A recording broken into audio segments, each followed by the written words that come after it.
जब वो सजा देगा इस वक्त काश ये होगी कि वही पेशवा और रहनुमा जिनकी दुनिया में पैरवी की गई थी अपने पैरवों से बेताल्लुकी जाहिर करेंगे, मगर सजा पाकर रहेंगे और उनके सारे असबाब व वसाइल का सिलसिला कट जाएगा। और वो लोग जो दुनिया में उनकी पैरवी करते थे कहेंगे कि काश हमको फिर एक मौका दिया जाता, तो जिस तरह आज ये हमसे बेजारी जाहिर कर रहे हैं हम उनसे बेजार होकर दिखा देते।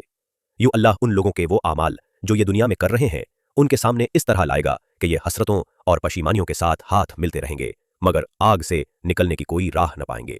लोगों, जमीन में जो हलाल और पाक चीजें हैं उन्हें खाओ और शैतान के बताए हुए रास्तों पर न चलो। वो तुम्हारा खुला दुश्मन है, तुम्हें बदी और फहश का हुक्म देता है और सिखाता है कि तुम अल्लाह के नाम पर वो बातें कहो जिनके मुताल्लिक तुम्हें इल्म नहीं है कि वो अल्लाह ने फरमाई है। उनसे जब कहा जाता है कि अल्लाह ने जो अहकाम नाजिल किए हैं उनकी पैरवी करो, तो जवाब देते हैं कि हम तो इसी तरीके की पैरवी करेंगे जिस पर हमने अपने बाप दादा को पाया है। अच्छा, अगर उनके बाप दादा ने अकल से कुछ भी काम न लिया हो और राह रास्त न पाई हो तो क्या फिर भी ये उन्हें की पैरवी किए चले जाएंगे? ये लोग जिन्हों